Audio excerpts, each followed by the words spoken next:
alterações feitas, provocadas por trabalho genético para alcançar uma raça que atenda às exigências do consumidor, dos tutores, que cada vez quer uma coisa diferente para atender, não os anseios dos animais, as necessidades dos animais, mas uma exigência dos tutores, né, que querem animais com características mais próximas aos humanos.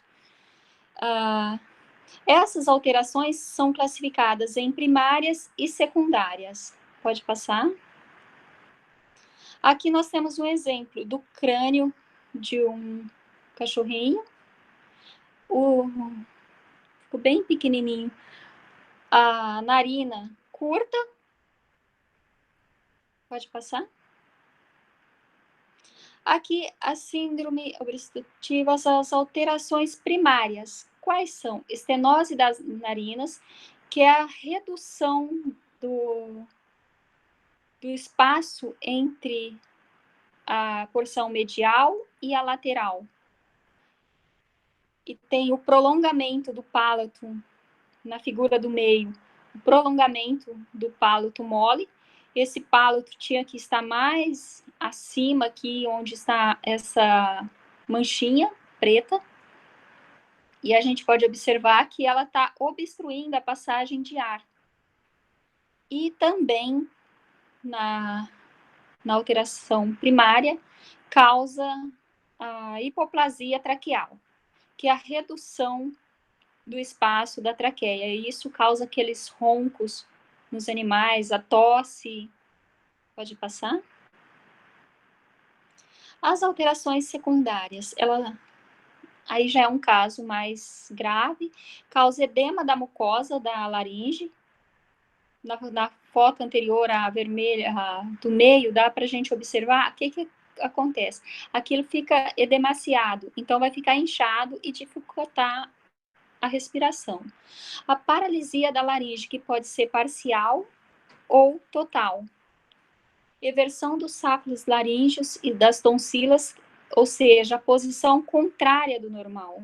Então, isso também dificulta a passagem do ar. E colapso da traqueia, que é o enfraquecimento dos anéis da traqueal e causa aquela respiração, o espirro reverso. É que os cachorros geralmente têm esse espirro reverso, mas nos braquicefálicos tem uma maior ocorrência. Pode passar?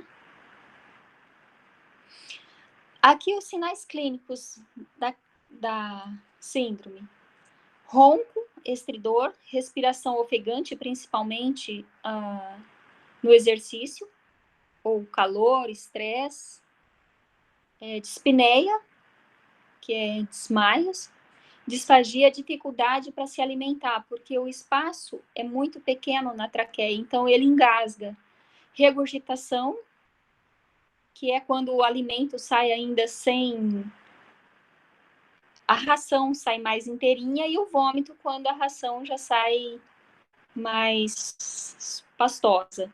E nos casos mais graves, pode causar cianose, que o animal fica com a língua roxa, com as mucosas roxas, a síncope, desmaios e a morte. Eu deixei aqui em vermelhinho para ver a situação, para demarcar os casos mais críticos. Pode passar? Mas como o nosso foco de interesse é na estenose das narinas, nós vamos comentar mais sobre ela agora.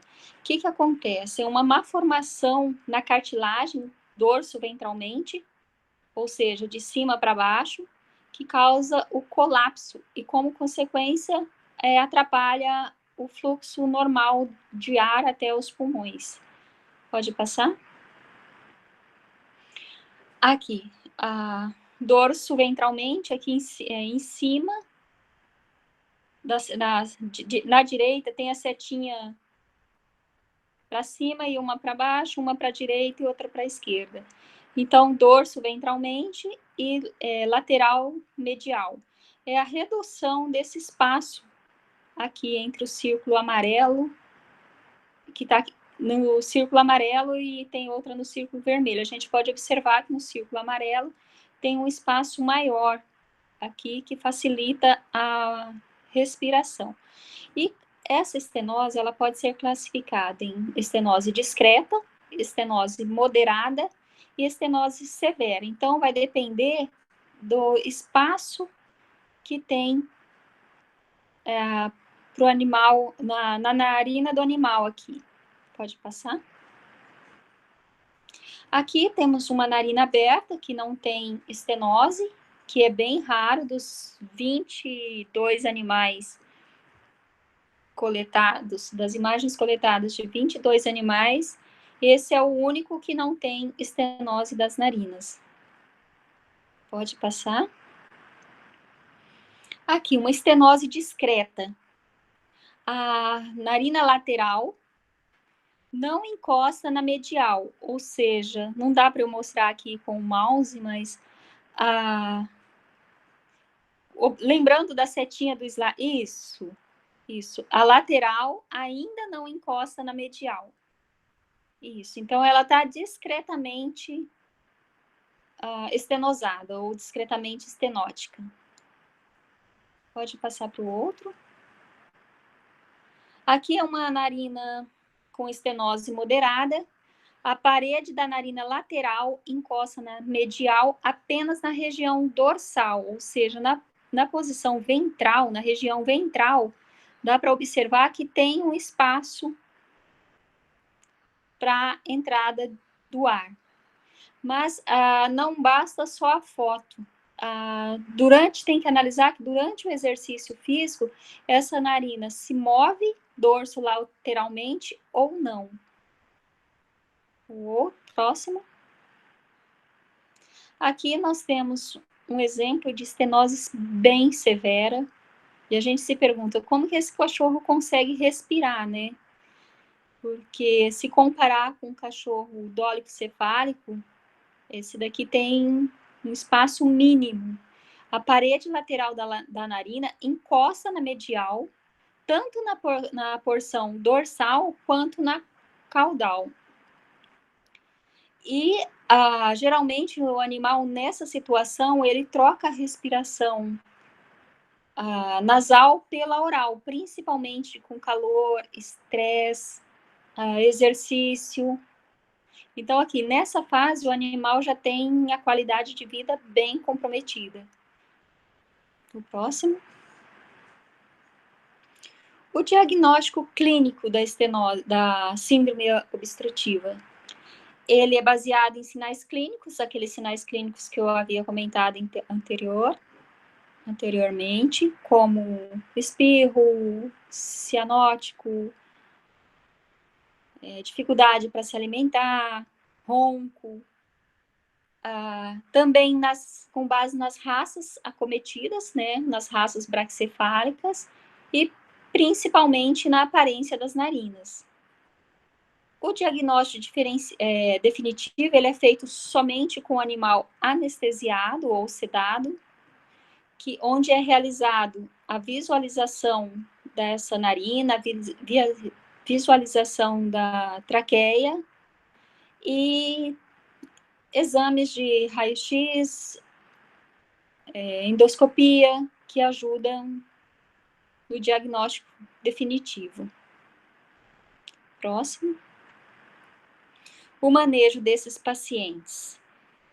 Cuidar a temperatura, o peso, o tamanho da ração, do grão da ração, não forçar exercício físico, algumas situações que causem ansiedade no animal. E o tratamento emergencial é naqueles casos mais críticos que eu falei, que é para evitar os desmaios, para evitar a síncope, né?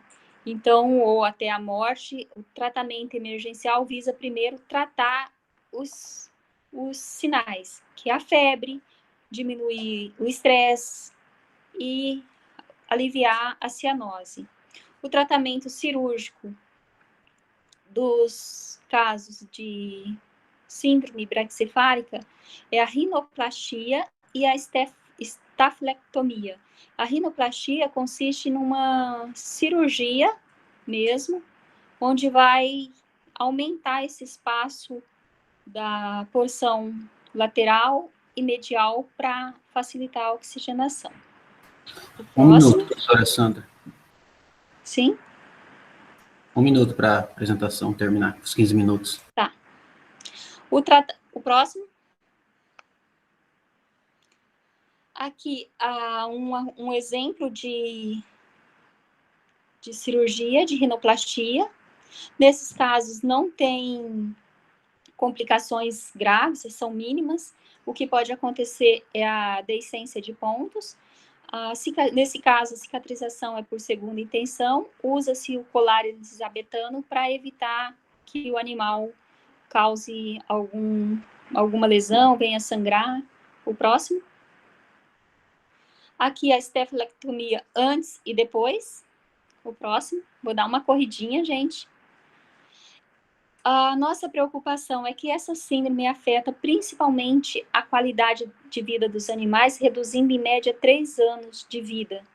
E a gente tem uma preocupação em reeducar os proprietários sobre os manejos, as intervenções cirúrgicas necessárias, de preferência quando o animal ainda é bem jovem, porque tem uma chance melhor de resultado, e conscientizar as pessoas sobre a importância da não normalização desses sinais clínicos, que para muitos tutores é comum. Então, a gente tenta alertar as pessoas, esse é o nosso objetivo, facilitar a identificação da estenose.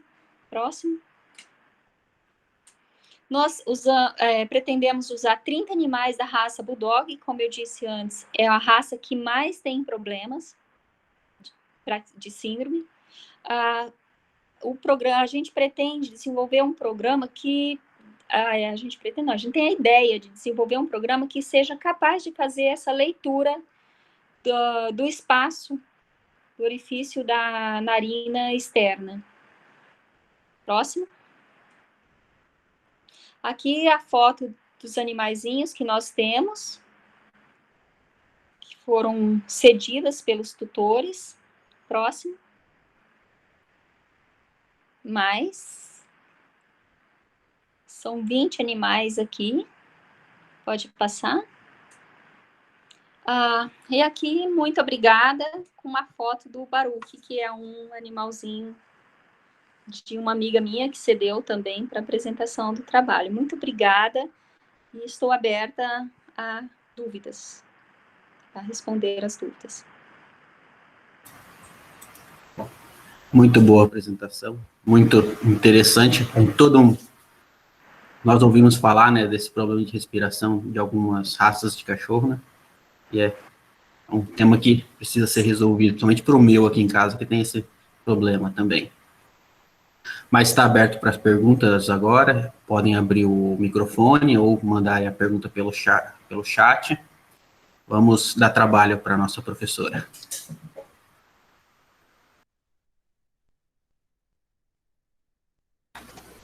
Oi, boa tarde.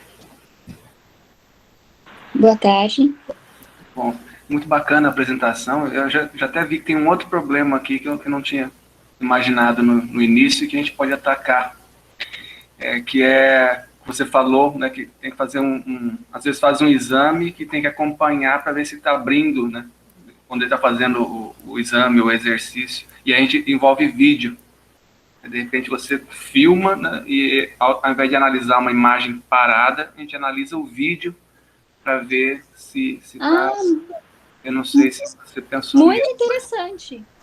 Sim, eu vou ter que avaliar esses animais novamente, em vez de pegar só a foto, filmar, olhar, né? Eu ia só olhar e anotar no questionário, mas boa ideia essa sua, de filmar, e através da filmagem vocês analisarem, né? Isso. O problema é, mesmo com foto, pessoal, o Pedro que está mexendo, eu não sei se ele já chegou, a Sandra, como é que está a fase de revisão de literatura. Eu não cheguei a fazer a revisão, né? Eu dei uma olhada, mas parece que não tem quase nada de visão computacional para esse problema específico. Não, é raríssimo, não tem nada. Eu vi alguma coisa até de bovinos, de avaliação das narinas de bovinos, mas não de braquicefálicos. Legal, porque aí acaba sendo uma oportunidade, pessoal, da gente, né, resolver um problema que ninguém resolveu ainda e sai uma publicação de altíssimo nível. E aqui eu vejo, são dois problemas, a gente pode dividir isso em dois problemas, poderiam ser dois artigos. Um que é detectar a narina numa imagem qualquer. É uma imagem como essa, por exemplo, que é mais aberta, e o sistema detecta a narina e faz o registro, que a gente chama que é registro de imagens, para pegar e alinhar a narina para ficar todas, né, na horizontal direitinho, e também para poder fazer as medições. A gente vai ter que usar uma etapa de registro, e não adianta, se você tem uma imagem mais próxima ou mais distante, vai aumentar o tamanho da narina, e a gente não quer que isso influencie nas medidas. Então, a gente vai ter que calcular medidas relativas. Então, tem que encontrar a narina, fazer essa calibração, esse registro, e depois tem um terceiro passo, que é fazer a classificação, né? A partir dessas medidas, e aí eu acho que tem que tentar algumas coisas, tem que encontrar o ponto exato ali de aproximação, deu para ver ali, tem uma variação grande, medir a área, né, medir a área relativa ao tamanho da narina, e depois dá para expandir. Esse é só um primeiro trabalho que eu imagino, mas dá para expandir, porque uma coisa que eu não sabia também, além do... Tem até gato no meio ali, né? Para mim era só o bulldog que sofria desse... Mas não, né? Isso se expande para outras raças. Então, é uma área que a gente está abrindo com possibilidade de ampliar para várias pesquisas. E aí entra detecção, entra classificação, entra rastreamento, né? A gente quer que uma pessoa com um vídeo, um smartphone em casa, tire uma foto. Então não vai ficar tão bonito, pode não ficar tão bonitinho. Então tem que encontrar a narina, né? E de repente a foto não é tão em close. Então não é um problema trivial, é um problema bem... E também não é um problema que pareça ser difícil demais para a gente não conseguir pelo menos algum resultado intermediário. Então vocês estão de parabéns aí, acho que tem bastante coisa para fazer.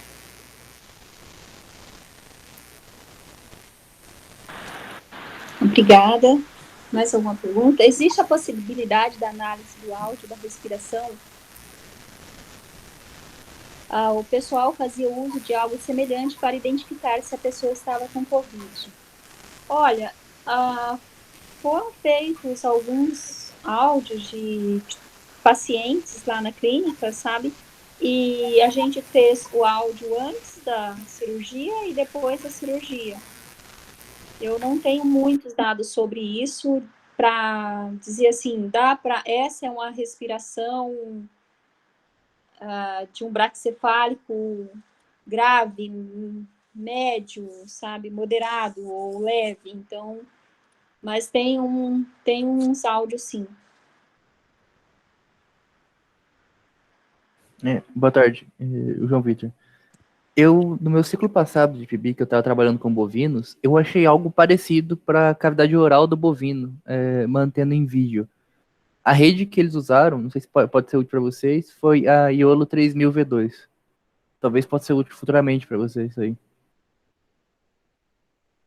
Eu vi isso eles vendo a qualidade dentária do bovino.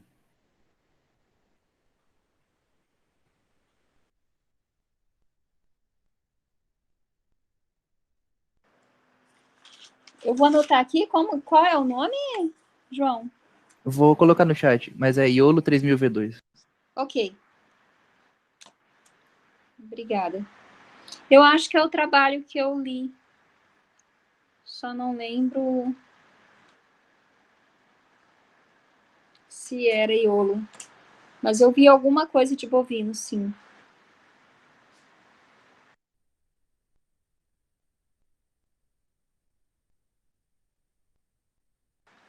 Mais alguma pergunta? Eu tenho uma outra sugestão aqui, que eu já até acho que conversei com o Pedro, mas talvez sirva para outros projetos. Embora 30 imagens, é difícil conseguir imagem e animais diferentes, mas ainda é uma quantidade pequena do tipo de tecnologia que a gente chama de aprendizagem de máquina. Geralmente, para aprender bem, a gente precisa de 100, 200, 300, às vezes 1000 imagens e de cães diferentes. para ele poder generalizar a partir disso. É claro que como a gente está fechando em Bulldog, talvez com menos imagem a gente consiga algum resultado. Mas uma coisa que a gente pode fazer é deixar, tentar, para treinar a rede, a gente usar a imagem da internet, que é sair buscando na internet, né, por Bulldog, e aí vai colecionando, vai baixando essas imagens e montando um banquinho de imagens com imagens da internet. Acredito que tem bastante, né? Ele é bonitinho, deve ser o nosso projeto mais, como se diz, fofinho até agora. Então dá para ir pegando essas imagens na internet e montando um banco de imagens de Bulldog. E isso não é problema, porque a gente não vai precisar usar essas imagens depois para colocar no artigo. A gente usa porque a gente tem um problema de pegar imagem na internet, que geralmente eu não recomendo, é que depois a gente não consegue usar essas imagens sem, né, pedir autorização, né, se for publicar a imagem. Mas como a gente tem essas imagens, no artigo a gente coloca as imagens que a gente tem que pode usar. Mas para treinar, como é um processo interno, que essas imagens não precisam ser divulgadas, né, a gente não está usando a imagem para nada, só para um processo completamente interno, dá para treinar. Então, de repente, a gente consegue montar um banco de treinamento para a rede, baseadas em imagens da internet. E aí o céu é o limite. Dá para até fazer um buscador de imagens. Acho que o próprio Google tem esse, que você coloca a imagem do objeto, ele sai procurando similares. Mas acho que pelo nome mesmo, pela raça, procura em inglês, pela família, busca algumas palavras-chave, dá para montar um banco bacana. Isso é uma coisa que dá para começar a fazer. Já dá para ter começado a fazer, já é montar esse banco com as imagens.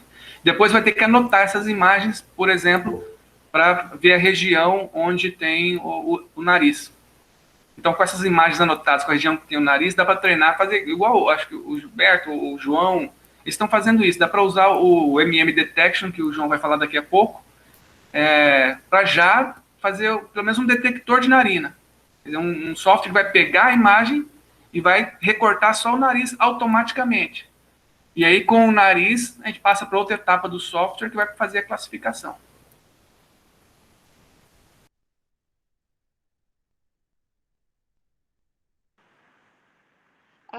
Sim, porque dessas imagens que eu coletei, umas ficaram mais próximas, outras mais longes, né?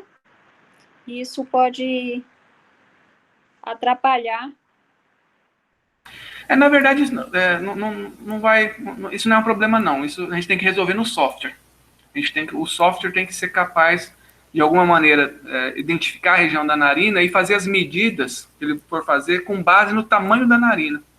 Então vão ser medidas relativas, não vão ser medidas absolutas. Ele não vai falar que tem ali 1 centímetro, 2 centímetros. Não, vai falar que tem, sei lá, 15% do tamanho que seria o normal. Se a gente passar a usar medidas relativas, a gente acaba com esse problema de ser um pouco mais próximo ou um pouco mais longe. E sem contar que, como a gente espera que isso vire um produto que vai ser usado por qualquer um, a gente não vai conseguir fazer com que as pessoas, né, padronizem essa distância. As distâncias vão variar. Você pode até falar, não, tira uma foto de forma que... Você pode até colocar, igual alguns softwares fazem, faz um desenhinho na tela do celular para encaixar a cabeça, né, do animal ali, né, para que mais ou menos você tenha um padrão. Mas não tem como garantir isso. Então é importante que a gente tenha no nosso banco esse tipo de variação. Entendi.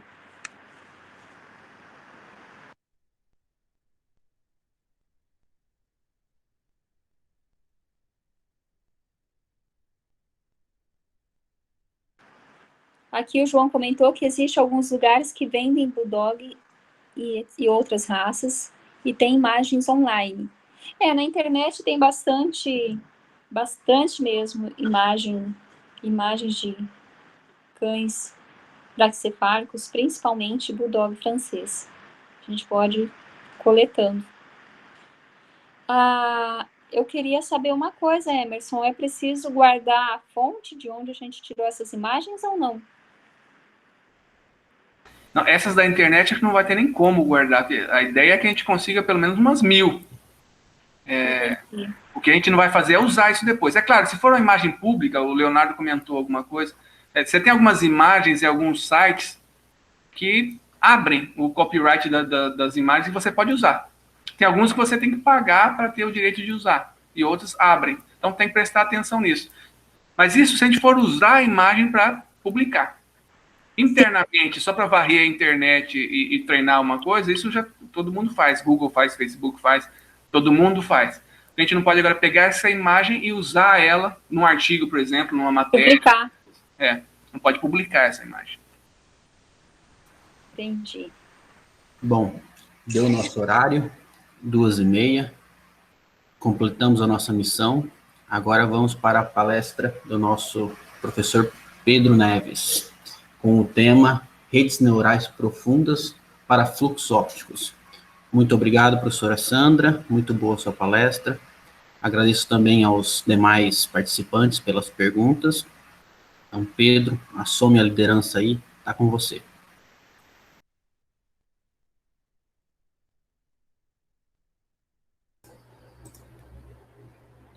Bom, boa tarde, pessoal. Tá apresentando aí? Tá aparecendo certinho? Ok. Tá. Meu nome é Pedro, eu sou doutorando em Ciência da Computação pela UFMS, né, orientando do professor Emerson. Eu vou apresentar para vocês agora, na verdade, sim, eu vou dar uma pincelada mesmo de redes neurais profundas para fluxo óptico.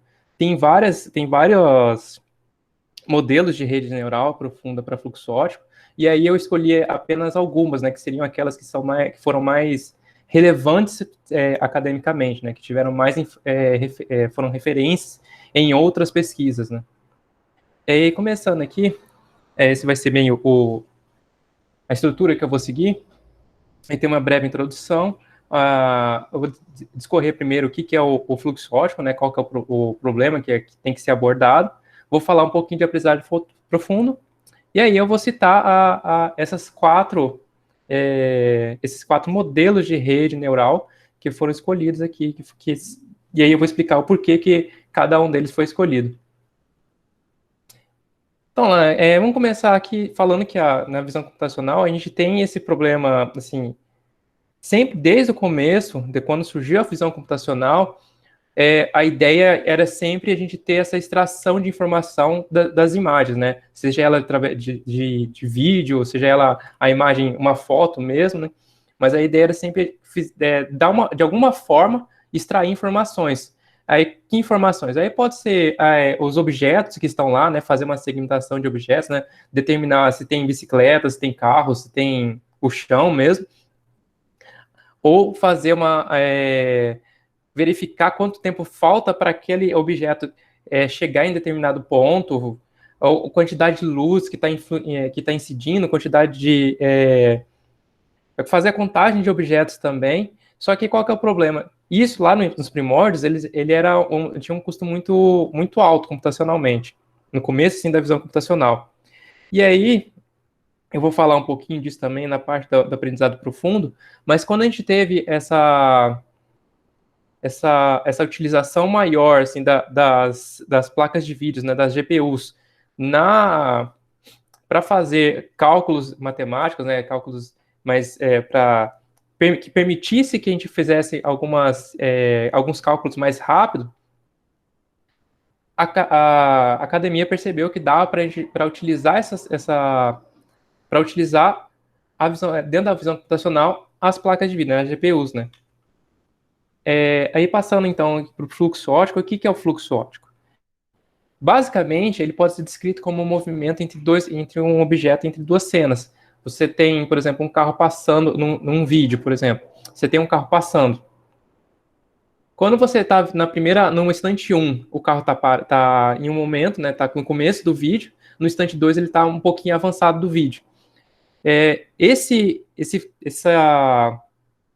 Como é que eu posso falar? Esse movimento do carro mesmo é o que a gente quer calcular com fluxo óptico, é o fluxo óptico em si, né? É o que a gente quer verificar com alguns modelos, né? E aí aqui, para o fluxo óptico, a gente tem, principalmente, né, tem duas formas de avaliar o fluxo óptico. A gente tem o fluxo óptico denso, que ele é bem mais ele consome mais recursos do que o esparso, mas ele permite que a gente consiga acompanhar as movimentações de cada elemento, né, de cada ponto do frame, né. Se teve uma movimentação, tenho duas imagens aqui mais à frente que vai ficar mais fácil de explicar. Mas a gente consegue visualizar cada momento, assim, se ele teve a movimentação, né, se ele teve se um pequeno pedacinho dele, do objeto, teve uma movimentação, teve uma diferença do frame anterior, ele detecta. Já no fluxo óptico esparso, ele não verifica assim, o todo, a imagem toda, né, a cena toda. Ele simplesmente escolhe lá alguns pontos que ele determina previamente, né, ele fala ele escolhe os pontos mais interessantes, né, e a partir daquele momento, ele fica acompanhando aqueles pontos apenas. O óptico esparso também, eu vou passar para frente, e aí eu vou mostrar que tem alguns probleminhas também com relação à utilização dele. Ele consome menos recursos do que o denso, mas ele tem algumas limitações. Aí aqui eu tenho dois fluxos, na verdade eu tenho a execução, né, de dois, é o mesmo algoritmo, a mesma forma de execução, só que aí o que acontece? Do lado esquerdo, eu utilizei para determinar assim, onde que aconteceu o fluxo óptico, onde que está tendo a movimentação, eu utilizei coloração. E aí no direito, eu utilizei linhas, né? Eu fiz os pontilhados, ficou meio ruim na imagem, né? Eu devia ter, na verdade, quando eu estava editando, eu estava em tela cheia, aí aqui ele ficou não ficou em tela cheia do jeito que eu queria, aí ele ficou meio estranho. Mas quando eu estava editando, estava melhor de visualizar. Mas o que está acontecendo? Tudo que está sendo representado aqui, essa coloração amarela aqui da ovelha, ela quer dizer que a ovelha está se movendo, ela está se movendo para baixo, assim, meio que na diagonal. E aqui, quando a gente tem aqui das linhas, as linhas elas vão se juntando, assim, elas vão mostrando o caminho que foi percorrido pela ovelha também. A gente consegue ir acompanhando isso aqui pelas linhas. A execução dos dois é a mesma. O que diferencia mesmo aqui é a forma como está sendo representado o fluxo óptico. Pode-se ver também que aqui nesse outro aqui ele tem algumas interferências, mas esses aqui é basicamente por causa de mudança na luminosidade. Às vezes bate uma luminosidade, alguma coisa assim, ele acha que tem uma movimentação, mas é só uma diferença na luminosidade mesmo, não é movimentação. E aí a gente tem aqui também o esparso. Primeira coisa aqui que dá para a gente notar é que do fluxo óptico denso, essa parte aqui de cima aqui, da data e do nome da câmera, eu consegui manter. Mas quando eu colocava no esparso, aqui no cantinho, esse aqui é o resto daquela identificação da câmera.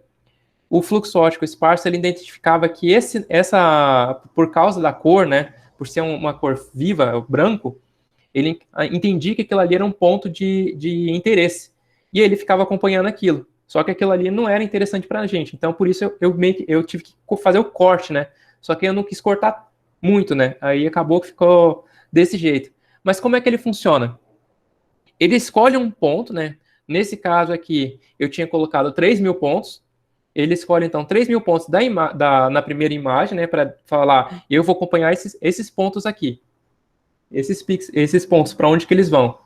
E aí, a partir daquele momento, conforme vai avançando o vídeo, conforme vai avançando as cenas, ele vai desenhando, né? Ele vai acompanhando a movimentação. Por isso que apareceu aqui, lá no começo, onde a ovelha estava, é onde iniciam lá os pontos, tem 5 pontos ali.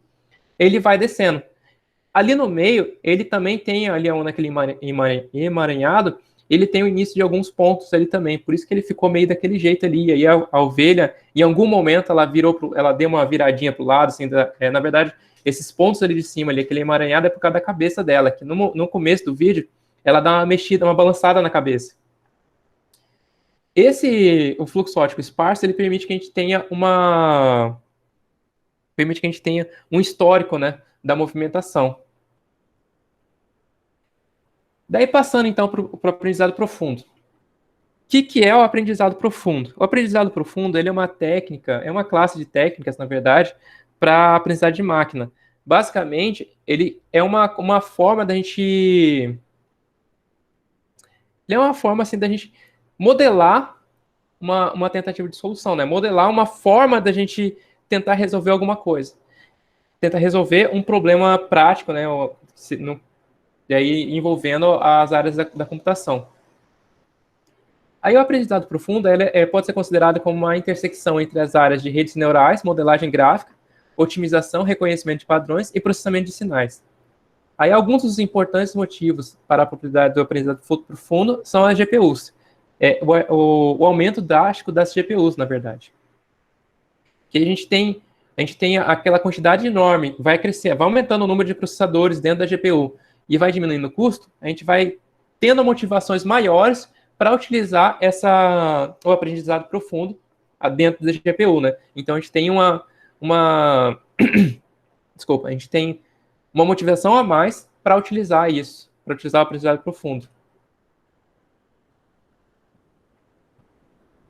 E aí esse drástico aumento na velocidade do treinamento com o uso de GPU se deve ao fato do treinamento de redes neurais profundas usarem diversas operações matemáticas em grandes matrizes, que foi o que eu falei lá no começo, né? Que como a gente teria as GPUs só funcionam bem para operações matemáticas, e acaba que o aprendizado profundo, ele acaba trabalhando com as matrizes, né? Ele acaba ficando melhor, acaba sendo mais evidente, mais eficiente o trabalho dele. Aqui é só um exemplo mesmo de como que funciona, assim, por cima, o aprendizado profundo, né? A gente tem, basicamente, algumas camadas, são 3 camadas principais, né? A gente tem a camada de entrada, né, que recebe as informações, a camada de saída que retorna o que a gente está esperando, e as camadas ditas escondidas, né, que seriam aquelas que a gente faz em que tenha realmente a computação, em que tenha realmente o trabalho sendo feito, né? E aí, dentro do aprendizado profundo, a gente tem as chamadas redes convolucionais. Elas funcionam principalmente com imagens, né? Elas funcionam melhores, são mais eficientes com imagens. E aí, ela é uma forma de você aplicar esse aprendizado profundo dentro é uma forma de você aplicar essas operações, né, dentro das imagens. Basicamente, todos esses algoritmos ali, todos esses modelos que eu peguei, eles utilizam as redes convolucionais de alguma forma. Aí vamos começar então com a U-Net. A U-Net, ela não serve para o fluxo óptico, mas ela foi tão importante para o advento do aprendizado profundo no fluxo óptico que eu resolvi colocá-la aqui. Ela é uma rede, ela tem essa arquitetura em U mesmo. E ela era utilizada para segmentação de imagem, né, para segmentação de imagens médicas. Mas o que aconteceu? O funcionamento dela foi tão bem eficaz no que ela se propôs, que aí o cara que propôs o primeiro modelo de aprendizado profundo para o fluxo óptico, ele se espelhou na U-Net, e aí ele fez uma arquitetura nova justamente para o aprendizado profundo. E aí todas as demais arquiteturas, elas derivam da U-Net de alguma forma. Todas elas vão seguir esse mesmo padrão, né? Elas têm essa descida, que seria onde ela pega as imagens, vão extraindo as características da imagem, né? Vão extraindo as features que eles chamam, e aí chegou lá embaixo, ele falou assim, eu já tenho aqui o que bate nas duas. Agora eu tenho que voltar a imagem para o normal, né, para o tamanho normal, para poder mostrar para o usuário lá aqui que bateu. E é justamente isso que ele faz. Então ele tem uma parte de descida, né, que eles chamam de encoder, e uma parte de subida que eles chamam de decoder. Isso vai ter aqui também na FlowNet, que foi a primeira arquitetura mesmo, utilizando rede convolucional, para fluxo óptico. E como eu falei, né, ela deriva da U-Net, e ela foi, assim, a U-Net ela era bem eficiente, teve o advento das GPUs, viu-se que estava dando muito certo, e aí resolveram pegar a U-Net e fazer tentar colocar no fluxo óptico. A FlowNet, na sua primeira versão, ela propôs essas duas arquiteturas, né, para codificação, que era a FlowNet Simple, que era em linha, né, ela fazia exatamente o que a U-Net fazia, só que ela concatenava as duas imagens juntas, né? Ela colocava as duas imagens juntas e fazia essa extração de características. E aí já a FlowNet Core, ela já faz diferente. Ela separa as duas imagens, né? e ela vai fazendo uma correlação das imagens inicialmente. Pedro, 2 minutos e eu acho que o seu slide está incompleto aqui para nós. Tem como você diminuir ele aí para você, para ver se aparece inteiro para nós? Espera aí, então. Deixa eu ver aqui. Tá aparecendo assim? Agora está aparecendo inteiro. Assim, agora está aparecendo só a parte de baixo, não está aparecendo aquela parte azul de cima. Estranho. Tá. 2 minutos. Beleza. E aí, essa aqui, então, ela faz pela correlação das imagens primeiro, e depois ela faz a codificação, né? Depois ela faz a extração de características. Essa é a parte da descida, né? Seria a parte de codificação, o encoder. A parte da subida, né, que seria a decodificação, é a mesma para as duas anteriores, né? As duas arquiteturas, os dois modelos, eles fazem a codificação, e aí a decodificação é feita dessa forma aqui. Então, é exatamente um modelo proposto lá pela UNet. Eles seguem justamente aquilo que foi proposto pela UNet. Aí, além disso, a gente teve essa inicial aqui, essa FlowNet, ela foi a primeira. Teve uma evolução dela, que eles foi um pouco depois, alguns anos depois, eles resolveram dar uma melhorada nessa UNet. Como que eles fizeram isso? Eles concatenaram as saídas, né? Eles colocaram uma na frente da outra, né? Pegaram os modelos, né? A FlowNet Core e a FlowNet Simple, e foram colocando um na frente do outro, como saída do outro, né? A FlowNet Core gerava a primeira saída, ia para uma outra FlowNet, a FlowNet Simple, e aí gerava uma terceira saída, que é para outra FlowNet Simple, e aí gerava as informações finais, que gerava realmente qual é a extração, quais são as características extraídas daquelas imagens. Aí a gente tem a PWCnet, essa daqui foi desenvolvida especificamente pela NVIDIA. Na verdade, aqui, o que ela trouxe a mais foi essa extração em pirâmides aqui. Essa extração em pirâmides, como é que eu posso colocar? Ela deixa mais eficiente, diminui o custo, né, da extração de características, e ela é bem mais rápida, mas não tão mais eficaz do que a FlowNet. A FlowNet ela é mais eficaz. Ela não é tão eficiente, né? Ela é bem custosa, mas ela é a mais que tem os melhores resultados olhando assim, o original, ele é o que acerta mais. É mais assertivo. E a última que a gente tem aqui é a Raft. Essa aqui é um modelo novo, né? Ele já é um pouquinho diferente, porque ele, além das redes convolucionais, ele também utiliza as redes recursivas. E aí ele foi ele utiliza justamente a FlowNet e a PWCnet para fazer a extração de características. Então aqui, ó, ele faz a extração de características, aí aqui ele determina, na verdade, quando ele está fazendo a extração de características, dependendo de um parâmetro dele específico, ele determina se ele vai usar ou a FlowNet ou a PWCnet. E aí ele concatena, ele faz uma array gigante das duas, uma matriz gigante das duas imagens. Ele faz uma matriz 4D com as imagens e ele extrai essas características. E aí cada nível da recursão aqui, da execução do algoritmo deles, do modelo deles, ele se comunica com os níveis anteriores e com o próximo nível. Então, ele tem uma comunicação assim, entre todos, na verdade. Né? E aí ele tem um elemento a mais aqui, que é esse extrator de conteúdo. Extrator de contexto, na verdade. Que ele faz aqui, ele pega só na primeira imagem, ele extrai o contexto, e ele vai passando para todas as imagens, para todos os níveis, na verdade, esse contexto, até lá no final, para que ele tenha assim um padrão, uma extração melhor. Esse cara aqui, até agora, é o que está tendo um melhor resultado, é o mais eficiente, né? Em alguns bancos de testes ele está tendo um melhor resultado que a FlowNet, em outros não. Então ele ainda tem muita coisa para ganhar ainda, mas ele está sendo bem eficaz. E era isso, pessoal.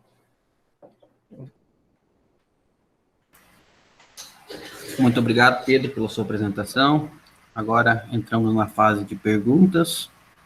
Aos que tiverem interesse em fazer, pode abrir o microfone aí ou mandar a pergunta pelo chat.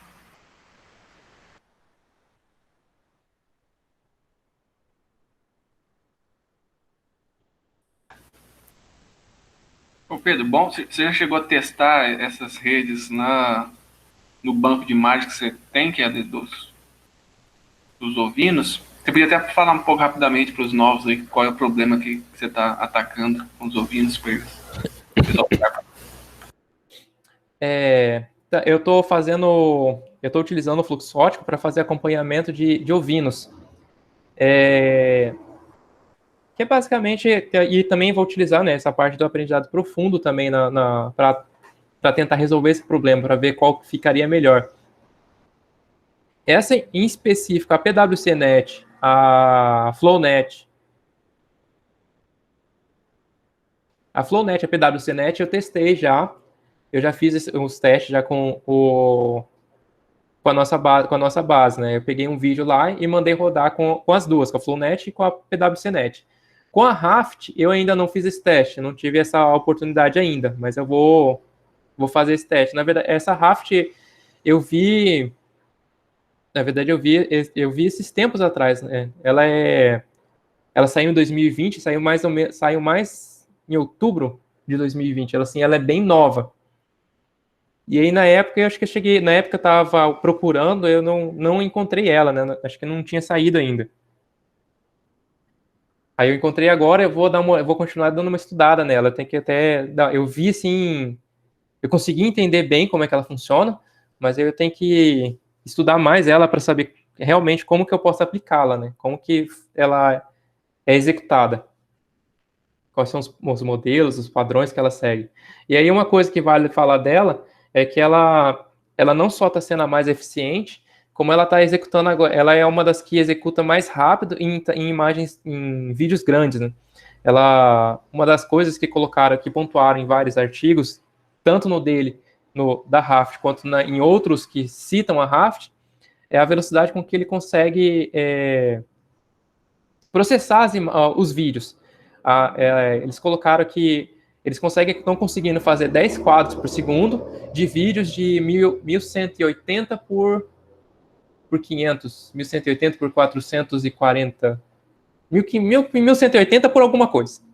Mas assim, são em vídeos que assim, as outras tecnologias, né, os outros modelos, eles não aguentam, assim, eles não pegam esse tamanho. Ou se pegam, eles demoram muito mais, eles demoram 3, 4 vezes mais, 5 vezes mais para fazer o mesmo trabalho dela.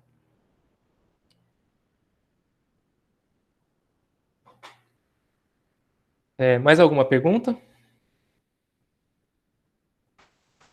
Vou fazer uma pergunta que talvez fuja um pouco da área. Tipo, se eu fosse um produtor rural e criasse ovelha, qual é a vantagem de eu ter um sistema desse? Assim, tipo, para mim, produtor rural lá no meio da fazenda, para que eu gastaria, sei lá, milhares de reais para ter um sistema para isso?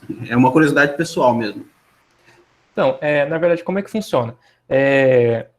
A gente fica filmando as ovelhas, né, no curral delas, e aí, através desse software, a gente consegue ir acompanhando, vendo a movimentação delas.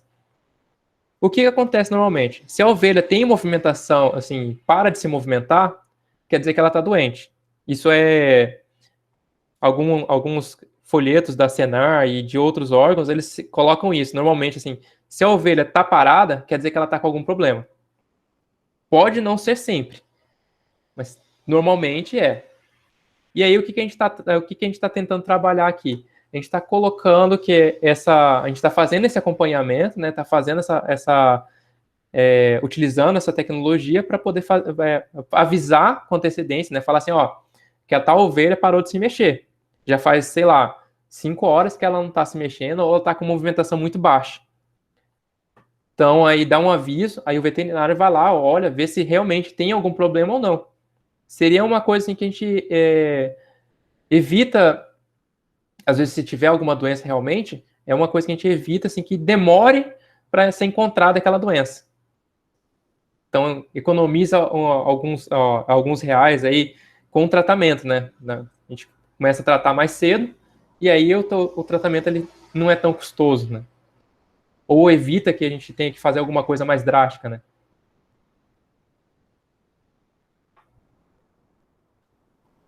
Não sei se... eu acho que era isso, né? Não, sim. Tipo, esse sistema, acho que não que seja parte do doutorado, né, mas ele é integrado junto com o kit de predadores, né, tipo assim, identificar predadores, cachorro, lobo, onça na nossa região ali, né, mais do Pantanal, às vezes seria uma versão bem interessante, né.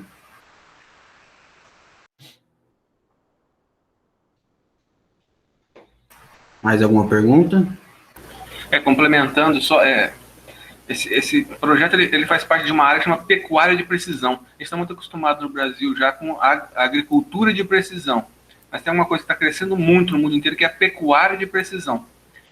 E principalmente na Europa, Japão, né, os caras fazem muito criação intensiva. E aí, com criação intensiva, fica mais fácil, né, quando você tem os animais mais concentrados, em colocar algumas câmeras que também estão ficando cada vez mais baratas. Então, não é algo que vai custar tão caro assim quando estiver bem difundido. E a ideia é que você deixe essas câmeras lá e isso seria uma das coisas que você pode monitorar. Como você mesmo citou aí, né, invasores, outros animais, aparece alguma... Até estimativa de peso, né, a gente está fazendo a partir de imagens, calculando o volume. Então, a ideia é que a gente consiga agregar valor a softwares que vão utilizar a informação capturada por essas câmeras. E a questão é que se o Brasil não entrar nisso, em algum momento vai começar a não ser tão competitivo como é hoje. Em algum momento, a gente já começa, na verdade, tem muito produtor aí olhando mais para essa parte, pelo menos no acabamento, que a gente chama, né, do gado, né, fazer uma criação mais intensiva. Então existe aí toda uma área de pecuária de precisão que está crescendo e que é bom. Uma outra coisa só, Pedro, essa questão, eu estava até pensando, porque o seu trabalho ele envolve fluxo óptico, e o problema original que a gente estava pensando para os bulldog envolviam imagens estáticas, então estava difícil fazer a ligação aqui, não sei se você já tinha percebido essa dificuldade. É claro que a participação de você no projeto, independente da tese, pode gerar artigos, e os artigos podem ser aproveitados, no final das contas o que a gente quer é formar cientistas bem capacitados. Mas agora, né, não sei se você percebeu, mas entrando vídeo na jogada, já entra fluxo óptico também. Então dá para você trabalhar nos vídeos que vão ser produzidos para tentar, no vídeo, rastrear, né, a narina e aquelas medidas que a gente vai extrair quadro a quadro, agora a gente pode fazer no vídeo, né, e usar como uma etapa o fluxo óptico, né, um algoritmo que você ainda vai ter que criar, né, conforme você está estudando, vai ter que, na verdade, não é criar nada do zero, mas encontrar algumas melhorias para isso que você tem estudado aí, para surgir uma técnica nova por conta da sua tese sem computação. Beleza.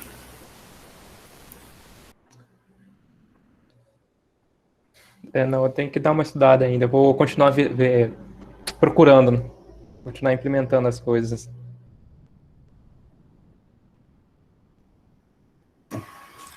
Não temos mais nenhuma pergunta para o nosso nobre Pedro?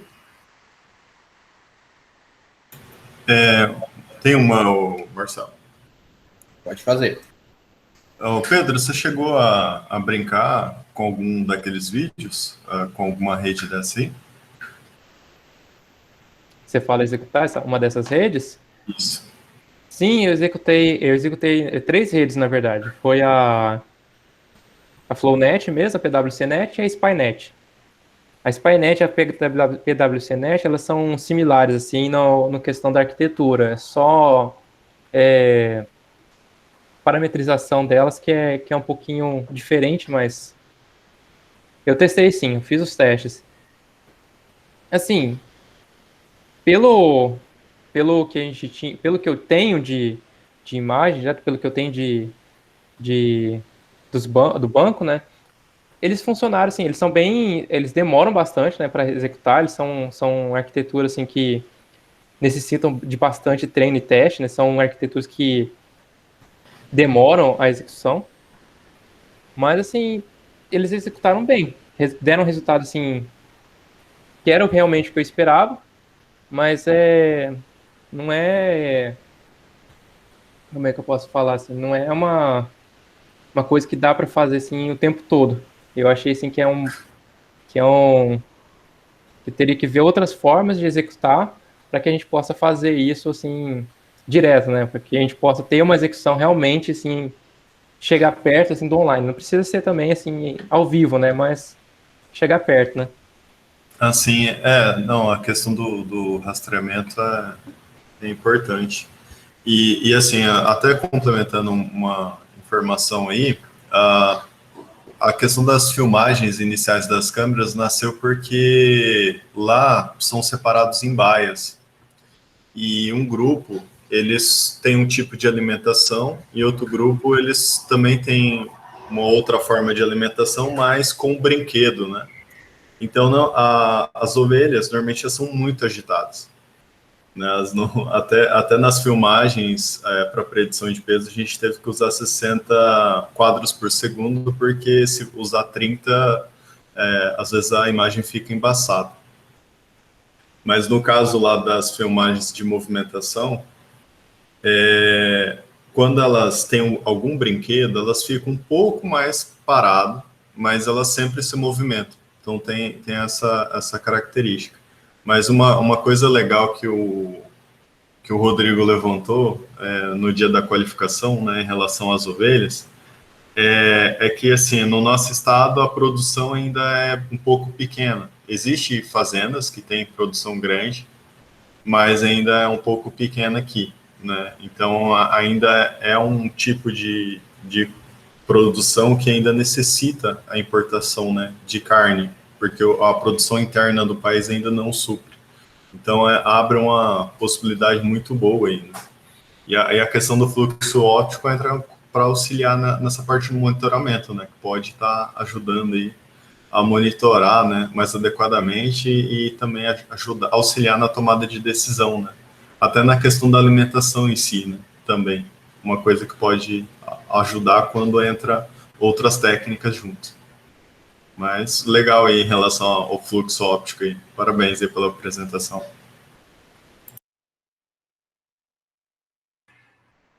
Valeu, Bom, Diego. então vamos passar para a nossa próxima apresentação, né? Quero lembrar a todos, né, de solicitar que façam a inscrição, né, no evento. O link está ali no chat para posterior emissão de certificados, tá, pessoal?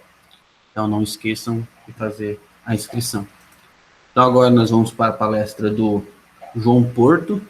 Ele vai falar sobre MM Detection e RoboFlow, introdução à utilização. Então, João, pode assumir aí a ordem do dia.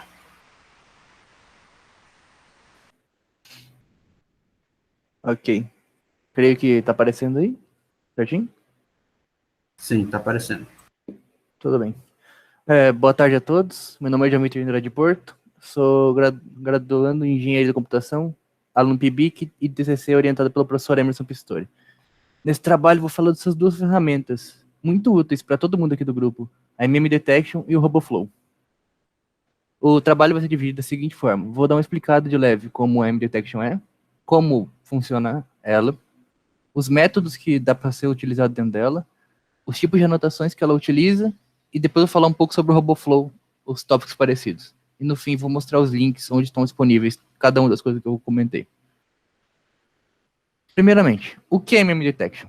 Ela é uma ferramenta de detecção e classificação de objetos baseada em PyTorch. Essencialmente são um monte de técnicas diferentes implementadas nela que você pode escolher e usar através de seus módulos. Ela é muito bem modularizada. Tem uma variedade, uma gama muito grande de módulos.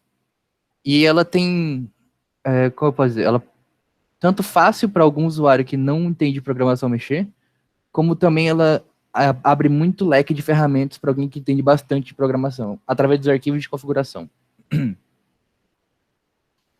Como que ela funciona? A princípio eu vou tratar da ferramenta presente no nosso GitLab, que tem alguns scripts que facilitam a utilização ainda mais da ferramenta, dão mais qualidade de uso para ela, qualidade de vida. E o tipo de notação que geralmente vou estar comentando aqui vai ser o tipo do Pascal Voc. Essa ferramenta lá no nosso Git, ela tem scripts que movimentam arquivos e facilitam toda essa movimentação para você não ter que entender como é que é a estrutura interna, apenas onde colocar cada coisa. Bem como as imagens, que são todas posicionadas em uma única pasta. E todas sendo executadas dentro do ambiente Conda específico. Bom, como eu disse antes, ela é fácil para usuários veteranos e novatos em programação, pelo seguinte fato. Todas elas baseadas no módulo de configuração, onde você cria o arquivo .py da implementação e coloca dentro da pasta utils. Para os usuários mais novos, você pode simplesmente copiar um modelo já pronto dentro da interface, dentro lá da pasta de configuração, e passar para frente, e assim executar um treino e um teste, de acordo com o que você tem ali. Para usuários que têm um domínio maior de programação, você pode montar seu próprio tipo de configuração e seu próprio tipo de banco de imagens. Nele você pode montar os modelos, as funções de perda, as curvas de aprendizado, em alguns casos, o aquecimento das redes que algumas utilizam, tipo a YOLO. Todas essas configurações são posicionadas dentro de um arquivo .py de nome que o usuário desejar, dentro da pasta utils, do Compara Detectores MM Detection, a implementação do nosso Git. Né, a partir dessa configuração, você obtém esse nome e informa esse nome para a implementação através do arquivo arquitetura.txt, que é ele que informa qual arquitetura vai ser utilizada no processo. As imagens e as anotações, o banco de imagens, é posicionado dentro da pasta data. Você não precisa mexer em nada de distribuição nem nada do gênero, se você não quiser. Pois a rede e a implementação faz isso para você. Um ponto importante da configuração dessa rede é o fato de você ter que mexer sempre no número de classes e no nome dessas classes. Tanto para o banco de imagens específico, quanto para a configuração específica. Lá na configuração, existe essa variável modelo. Nesse modelo, é muito importante você colocar o número de classes exatamente igual ao seu. Porque se tiver mais, ele vai gerar uma demora muito maior no processamento, no treinamento das imagens. Ainda retratando sobre o treinamento dessas imagens, existe essa variável de ImageNormCFG, onde você pode informar a média de cada canal de cor e o desvio padrão desses canais. Assim, o aprendizado vai ficar mais direcionado para o seu banco de imagens, caso você utilize um banco próprio. Naturalmente, toda essa implementação foi baseada no dataset Coco. Então, as médias e desvio padrões estão para esse dataset. Após a configuração e a criação do seu banco de imagens, posicionamento de tudo aquilo que eu comentei anteriormente, basta rodar o script de treina.sh e, por fim, o de testa.sh. Um ponto interessante dessa implementação é o fato de que, a cada X épocas do treino, não importa de qual seja a sua implementação escolhida, dentro de qual técnica é implementada, ele vai salvar um ponto de parada, um checkpoint. Nele vai ter algumas informações de variáveis internas da rede e dos pesos atuais aprendidos. Ao executar, é interessante você salvar com parcimônia isso daí, porque os arquivos são relativamente pesados. No caso do meu trabalho com meu colega Fábio Prestes, estávamos utilizando um banco de imagens de aproximadamente 175 imagens, e a cada época que ele passava, que ele salvava isso, era quase meio giga de informação. Então, eu recomendo, e o criador disso aqui também recomenda que seja salvo com parcimônia. Mas, bom, quais são os métodos disponíveis? Eu falei bastante ali de como usar. Existem métodos complexos e considerados como estado da arte, como, por exemplo, a Faster, a YOLO, até métodos mais simples, como a RPN, que não sei se é de conhecimento de todo mundo, mas a RPN é uma rede que ela serve basicamente para propor uma região na imagem. Ela não se preocupa muito com classificar essa região, ela é a Region Proposal Network. Ela está presente dentro da Faster, é uma das camadas da Faster. Essa MDM Detection, presente no nosso GitHub, nosso GitLab, atualmente está com 45 métodos distintos aproximadamente implementados. O criador da MDM Detection está planejando, a cada vez que sai uma rede nova, que ele vê que é notável, ele tenta implementar ela. Note que nem sempre é uma compatibilidade tão fácil de implementar uma rede nova. E também não é tão difícil de implementar uma rede nova, apesar dessa não compatibilidade. Caso algum de vocês queira, é possível também adicionar essa rede lá dentro. Agora, falando da rede, vamos passar para as imagens, para o banco de imagens. Para poder treinar, é necessário ter as anotações. Naturalmente, essa implementação da MM Detection foi feita para ser utilizado com anotações do tipo COCO-JSON. Porém, com algumas alterações, é possível você usar outros datasets. Como, por exemplo, no nosso caso do trabalho, estamos utilizando o Pascal VOC. Só que um ponto disso é, o Pascal VOC não apresenta campos que o Coco tem. Por exemplo, na MESC e na YOLO, existe um campo chamado MESC, que é necessário ter para poder treinar. Dado essa barreira entre esses dois tipos de anotação, eu venho mostrar, juntamente com a MM Detection, a ferramenta online chamada RoboFlow, que ela serve para organizar, converter e anotar imagens online, e também alguns outros métodos de pré-processamento. Ela é extremamente simples para converter, uma vez que você tem o seu banco de imagens lá dentro. A conversão é em alguns botões, e você pode converter múltiplas vezes esse banco, baixar ele de várias formas diferentes. Ela tem funções de pré-processamento simples embutidas e até complexas, mas ela tem essa função paga e a função grátis. As mais complexas, os pré-processamentos mais complexos, e até pós-processamento ela também realiza, mas não tanto. Elas são limitadas à versão paga. Uma observação é, para conversão e análise, etc., de imagens, é completamente gratuito no RoboFlow.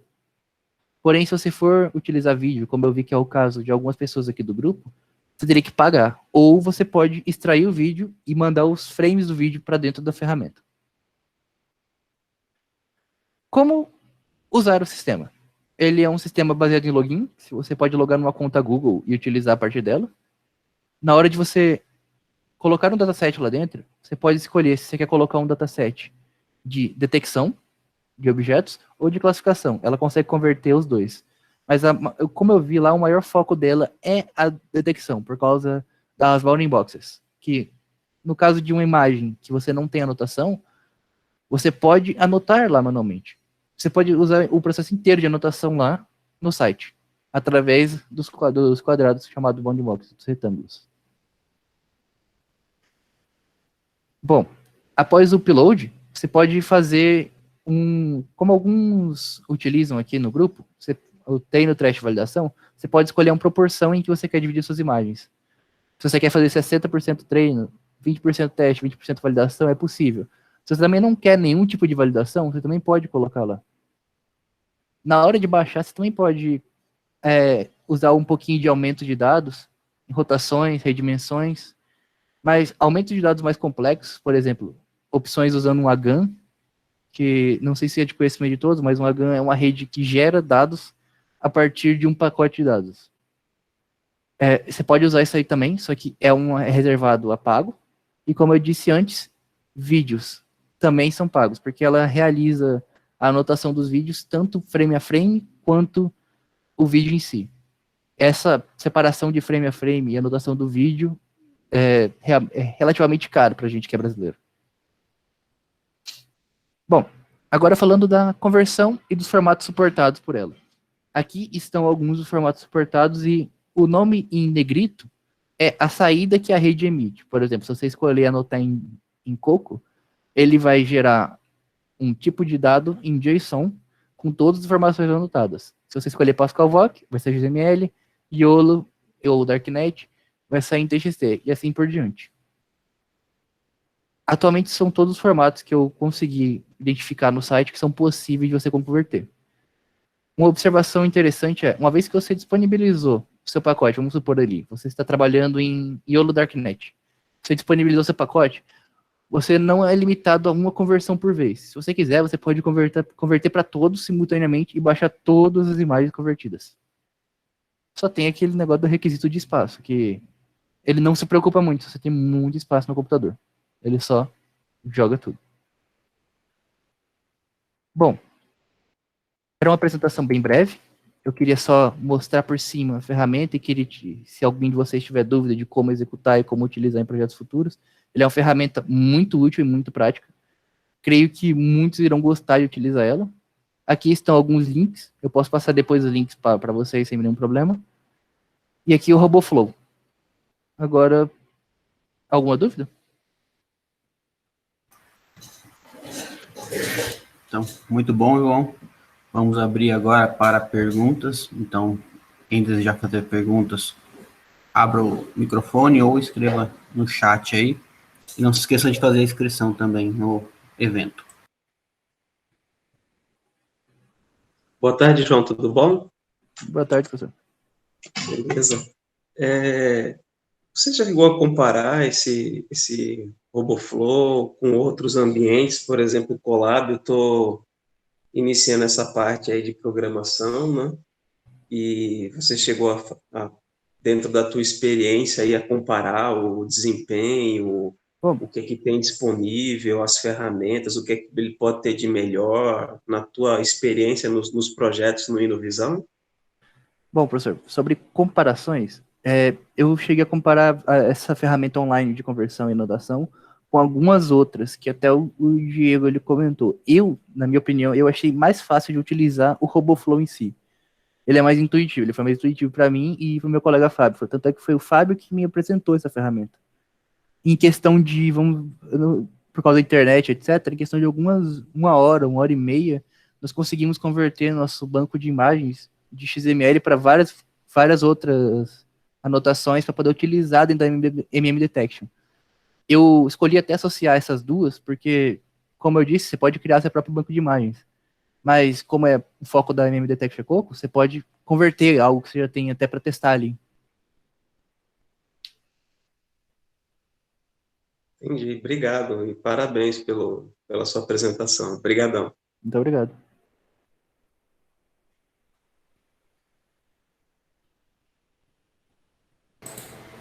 Boa tarde a todos. Estão me ouvindo? Sim, boa tarde, Roberto. É só acrescentando mais algumas coisas. Esse RoboFlow, o bom dele é que ele tem um blog também, que neste blog tem várias implementações já no Colab. E ele ensina como você fazer o upload do seu banco nele lá e usar as implementações dele que ele disponibiliza via um Jupyter lá para a gente importar no Colab.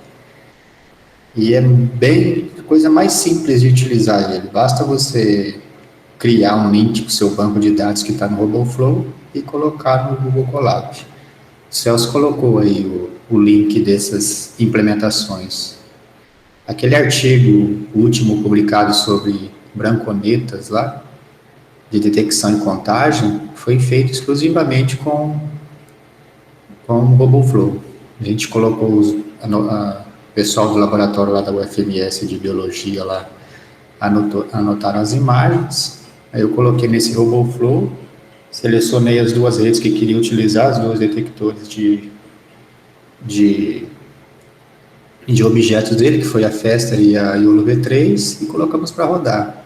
Basta, simplesmente peguei o link do banco e coloquei no Colab que ele disponibiliza e funciona.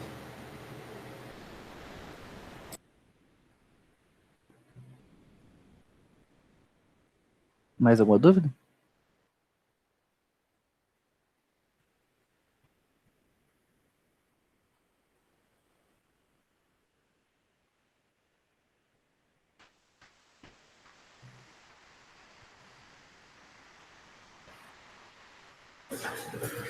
Bom, então, já que não temos mais dúvidas sobre o tema, vamos passar para a apresentação do próximo tema. Muito obrigado, João. Muito boa a apresentação. Vou dar uma divertida lá também, para entender melhor Para todos que quiserem os links, é só me entrar em contato que eu passo sem nenhum problema. Até a apresentação depois. Tranquilo. Então, Maicon está por aí? Pode assumir a sua apresentação aí com o tema. Bom, assume a apresentação, então. Queimadas no Pantanal, principais desafios. Bom, boa tarde a todos.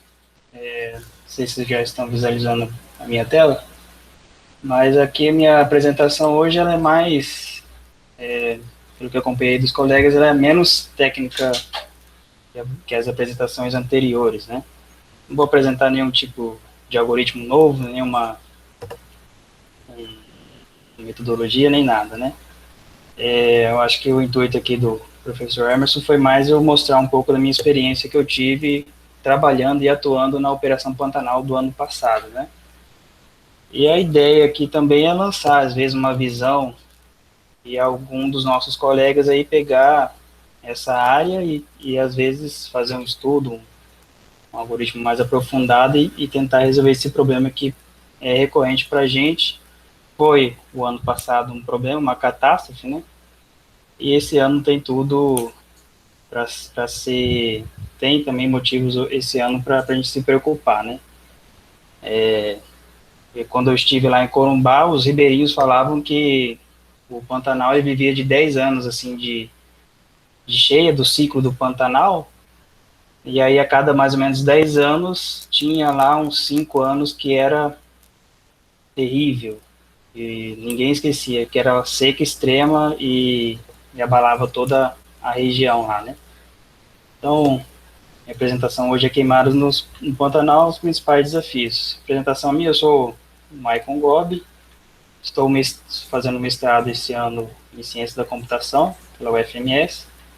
Sou bombeiro militar desde 2010, ingressei lá em setembro de 2010. No ano lá de 2015, surgiu a área de informática na corporação, e aí eu comecei a desenvolver software na corporação no ano de 2015. O software lá que a gente desenvolve são voltados para a área técnica, né, que é regularização de edificação, análise de projeto de incêndio e pânico, e alguns sistemas internos também. No ano de 2020, eu passei no concurso público para especialista na corporação, especialista na área de tecnologia da informação, e no ano de 2020, lá para o mês de outubro, mais ou menos, eu fiquei por volta de 20 dias lá em Corumbá, participando da Operação Pantanal, que era a Operação Pantanal 2, né? Dessa vez que eu atuei lá no Pantanal, eu atuei mais no centro de comando, não atuei lá na linha de frente do incêndio, né? Mas, atuando lá no centro de comando, você já via que era um ambiente de guerra. Chegando no Pantanal, nessa época aí de agosto a novembro, era um cenário de guerra. Não sei se alguém teve a oportunidade de viajar para lá, mas era lamentável, né? Você via que a cidade parecia nevoeiro, mas era fumaça mesmo. Começava o dia com fumaça, terminava o dia com fumaça, do tamanho que foi a destruição lá para aquela região. E aí, qual que foi a área atingida? Foi mais ou menos 30% do Pantanal, que a gente perdeu o ano passado devido à queimada. A região mais crítica foi essa região, não sei se meu mouse está aparecendo, mas foi a região do Pantanal. A região do Pantanal é Mato Grossense, essa região bem em cima, bem no norte do nosso Pantanal. A região de Poconé ali teve bastante demanda, tanto é que o bombeiro do Mato Grosso do Sul foi lá e ajudou eles, e aí a coisa piorou tanto para nós que a gente teve que retirar nossos militares de lá e aí atuar aqui no nosso Pantanal Mato Grossense. A gente pode perceber também que praticamente todas as unidades de conservação do Pantanal Mato Grossense e algumas do Sul Mato Grossense foram engolidas pela queimada, terras indígenas também. A gente percebe que a destruição não teve limites, né? Ela ultrapassou, onde pudesse queimar, foi queimando. Praticamente 30%, né? 1,8 milhão de hectares só no Mato Grosso do Sul. E aí a gente pode perceber como que 2020 foi um ano trágico. 2019 teve lá o ciclo de baixa do Pantanal e teve os meses de maior queimada, né? Mais no Pantanal Sul-Mato-Grossense. Essa região aqui é próximo de Corumbá, né? Corumbá, então, não, é aqui em cima. próximo de Bodoquena, que foi a que mais atingida em 2019. E em 2020 a gente percebe que o ano inteiro, praticamente, o Pantanal estava pegando fogo. Um pouco mais, menos no começo do ano, devido às chuvas, o incêndio lá é menor, né? Mas pro decorrer do final do ano, a época da seca mesmo, a gente teve bastante dificuldade. E muito foco acontecendo quase que ao mesmo tempo. E aí a Operação Pantanal, ela teve 2 operações Pantanal, né? Mas a princípio é considerada uma só. A Operação Pantanal 1, ela iniciou mais ou menos em de julho e terminou na metade de agosto. E aí a Operação Pantanal 2 teve início lá na metade de setembro e se estendeu até praticamente no final de novembro. A diferença de uma e de outra foi a força-tarefa, as instituições envolvidas, né? Na Operação Pantanal 2, o negócio teve grandes proporções, aí teve mais instituições envolvidas. Quando o local lá ele não consegue debelar os incêndios, ele começa a mobilizar os bombeiros do redor, as instituições ao redor. E quando você não consegue, mesmo movimentando o pessoal ao seu redor, você não consegue conter aquela demanda, você começa a pedir ajuda para outros estados e para a federação. E foi o caso, ela participou a Marinha, o centro de comando foi lá na Marinha, a Marinha ajudou com helicóptero, com embarcações, com toda a estrutura que eles tinham lá, e militares. O Exército também apoiou, com helicóptero, com aeronave. O bombeiro do MS, do Distrito Federal, Santa Catarina e Paraná, e mais ou menos 50 militares de cada uma dessas forças. O Paraná teve um pouco mais. A Polícia Militar de Minas Gerais atuou também, ajudando no helicóptero, transporte de tropa, né, que a região do Pantanal é muito extensa, então para você acessar um foco de incêndio ocorrendo bem lá no meio de uma fazenda que só pega rádio, como que você ia lá? Por barco não tem como, por viatura não tem como, era só por transporte de tropa, né? E aí levava os militares lá, ficava 10 dias, o cara ficava isolado lá, fazendo o combate do fogo, e depois retornava para o centro de comando. Atuou também a Força Nacional, teve empenho deles, o IBAMA, junto com o Preve Fogo, que é o braço lá que trabalha nessa área de incêndio, e a TBG também, que é a empresa de gasoduto lá, que a gente teve quase um incêndio em um dos pontos das válvulas deles lá, e outras instituições aqui, Defesa Civil, outras instituições, o município de Corumbá, atuaram também para tentar minimizar o mínimo de dano possível desse incêndio, né? E a gente percebe que a atuação ela foi em diversas regiões. Corumbá teve incêndio no entorno de Corumbá, na Estrada Parque, que é bem turística essa Estrada Parque aqui, Passo do Lontra ali é bem turístico, tem várias pousadas ali. Porto Jofre, que é bem aqui em cima do mapa, bem na divisa do Mato Grosso, que ali estava tacando terror. Serra do Amolar, parecendo fantástico, apareceu imagens lá da Serra do Amolar. Corizal também, que é uma região próxima da Serra do Amolar, a gente teve bastante dificuldade ali. A rodovia também, a gente pensa que não, mas a rodovia, você acaba enfrentando o fogo, causando próximo da rodovia, que causa acidente, aí vira um transtorno, uma coisa que já está difícil, acaba dificultando mais ainda. E esse aqui é alguns pontos de atuação que a gente, no centro de comando, a gente identificava os pontos de calor, através do FIRMS da NASA, né? A gente pegava e plotava esse ponto de calor aqui, usando o Google Earth, do desktop, a gente plotava os pontos de calor do dia, e aí separava as equipes para ir nesses pontos de calor. Então a gente vê que esses pontos de calor eles são atualizados, depois eu vou mostrar para os senhores aí, mas tem um satélite que ele atualiza 2 vezes por dia, e tem um outro que atualiza 1 vez por dia. E a gente percebe aqui que tem vários pontos de incêndio, e aí a gente tinha que tomar conta, né? Tinha que resolver esses problemas. E aí tinha dificuldade também de paiol, tinha que proteger paiol, né, que tem explosivo, tinha que proteger o paiol da Vale, o paiol da Marinha, tinha que combater incêndio em fazenda distante, e aí acabava que A gente tentava atender o máximo possível no menor tempo e tentava ser eficiente o máximo que a gente podia, né? Esse aqui é um mapa interessante, que essa linha azul aqui é uma linha que a gente fez um acero lá, que o acero um acero de contrafogo, o contrafogo é você coloca fogo na vegetação para evitar que esse fogo que estava descendo ele passe para outra região, que essa região aqui de baixo tinha bastante pousada, né? E aí o fogo contrafogo, você usa o próprio fogo para ele extinguir as chamas que estavam descendo dessa região. E aí essa aqui foi bem efetiva, que a gente conseguiu parar essa frente de fogo que ia passar, e se passasse dela ia pegar bastante pousada e o prejuízo ia ser maior, né? Esse aqui é um timeline que eu tinha feito, para a gente ver a cicatriz do fogo conforme foi avançando o tempo, né? A gente vê aqui que essa linha, mais ou menos, aqui tem 50 quilômetros, a gente consegue ver a extensão que foi essa mancha, assim, né?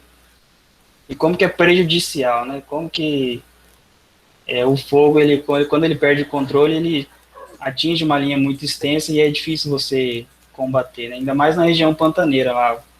A gente recebia relatos que o pessoal atolava o joelho, metade do joelho ficava embaixo da água e a outra metade ficava pegando fogo, né? Então era uma coisa meio contrassenso, você ficava cintura para baixo, no meio, mergulhado em água e aí em cima pegando fogo.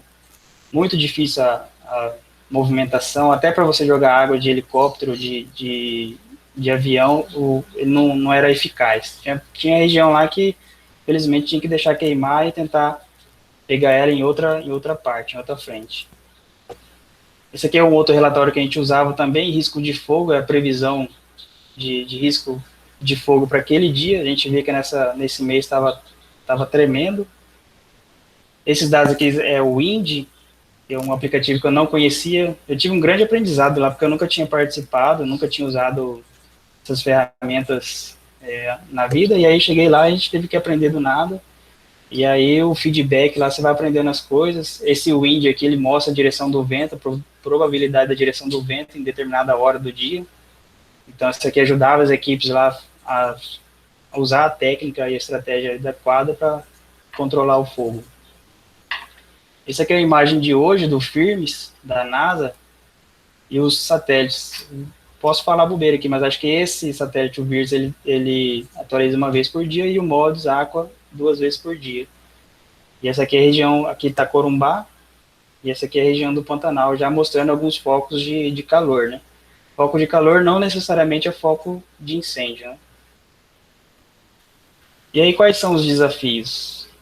A gente trabalhar na prevenção, treinar o pessoal, as fazendas, os ribeirinhos, a educação, que eu acho que tem que ser, a gente tem que trabalhar de formiguinha na educação, treinar, educar os ribeirinhos, caminhoneiros, população em geral, e eu acho que a área acadêmica, nós aqui que estamos fazendo mestrado, doutorado, a gente tem que, uma parcela nessa educação, a gente tem que voltar um pouco nossos olhos, tirar um pouco da academia e voltar também para a educação básica, às vezes, ir numa escola de ensino básico e lá fazer uma palestra para eles, ensinar alguma coisa, né? Eu acho que a academia tem que um pouco sair da academia e pegar pegar a criança, a sociedade em geral e tentar educá-la para evitar que ocorra essas tragédias, né?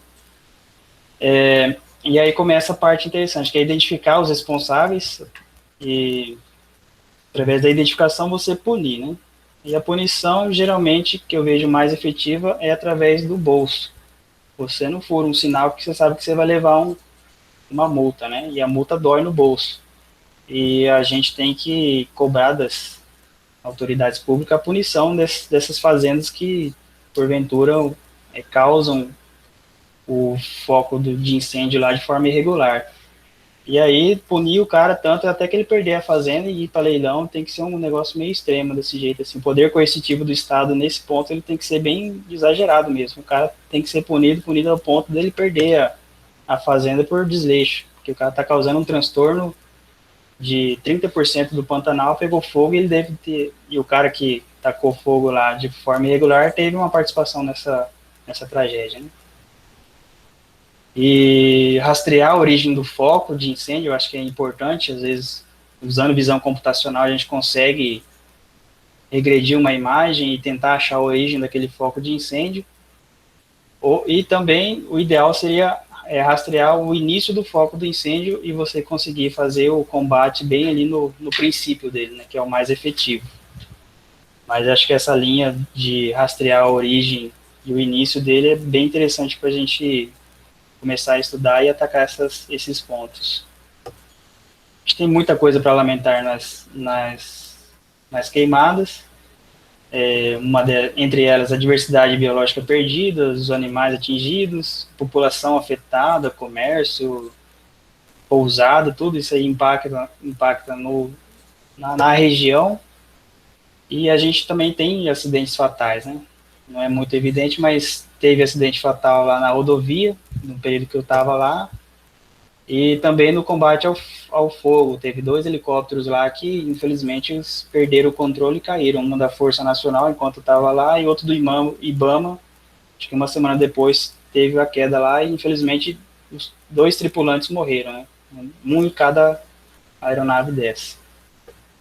Para melhorar também, a gente tem que aprender com os erros. A gente, como acadêmico, também tem que tentar melhorar o nosso meio, tentar educar mais e sensibilizar as pessoas ao nosso redor e usar o nosso conhecimento para melhorar a nossa sociedade, que é usar a tecnologia nesse ponto, né? E aqui vem uma reflexão para finalizar: até quando a vida vai ficar renovando, né?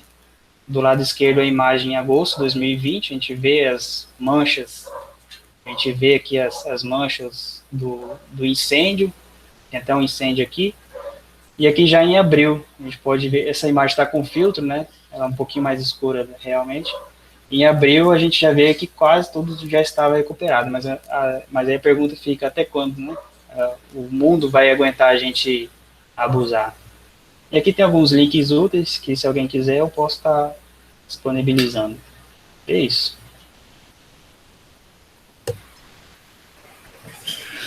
Muito obrigado, Maicon, pela apresentação.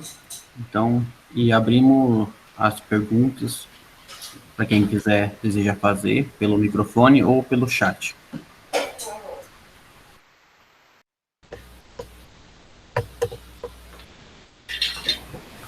Maicon, muito bacana a apresentação. Acho que a ideia era justamente essa. Essas imagens que vocês utilizaram na NASA, esses sistemas são todos abertos, qualquer um usa, ou é algum tipo de acordo de cooperação? E se você sabe o tamanho da área que tem que estar pegando fogo para começar a ser detectado com essa tecnologia atual, você sabe? Tem uma área muito extensa para já começar a aparecer aquelas detecções, ou não? Sim, professor. O que a gente usou lá era tudo open, né? A gente foi usando o que o pessoal estava... Os feedbacks de outras corporações, isso aqui foi interessante, né? E eles foram passando algumas dicas lá, né? A gente usava... Esse minha área tá compartilhando aí, né? Aqui a gente usava esse Sentinel Hub para ver as imagens de satélite. A gente consegue ver a imagem de satélite esse aqui é do dia 27 de março, de Corumbá, né? Aí a gente aplicava um filtro lá para deixar mais destacada a cicatriz do fogo. A parte do Firmes também é aberta. Eu acabei fechando. Mas aí tem a parte da NASA também é aberta. Deixa eu abrir ela aqui.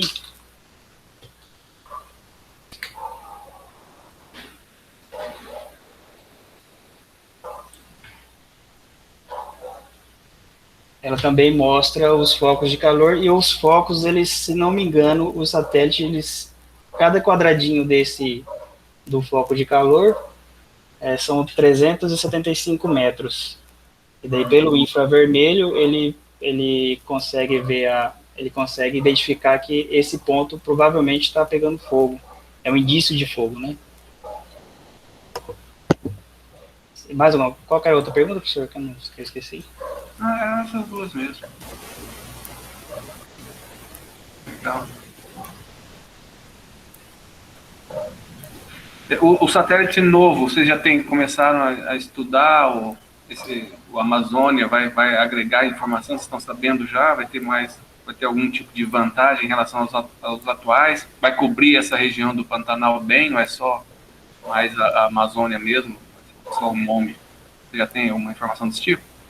Então, pelo que teve uma reunião com o Ministério Público sobre as queimadas, que eu participei, mas não participei, né, que eu estava em outra tarefa, mas pelo que falaram que esse satélite nosso, a resolução dele é baixa em comparação com outros no mercado, que o senhor pode estar alugando ele por determinado período. Se não me engano, eu acho que é 300 metros a resolução desse nosso, e tem satélite no mercado aí que consegue fazer resolução de 6 metros, eu acho. É bem discrepante a resolução, ou é 60 metros, eu acho que é 300 para 6 mesmo. O nosso satélite, ele 300 metros de resolução, e o do mercado, acho que é 6 metros de resolução, ele consegue visualizar o que ele tem de resolução, né? E, por enquanto, a gente não estabeleceu nenhum contato ainda para tentar usar essas imagens do Amazônia 1. Mas o Ministério Público já está se movimentando e as corporações também, para a gente, o quão antes possível, já começar a fazer uso dele nas operações que estão por vir aí.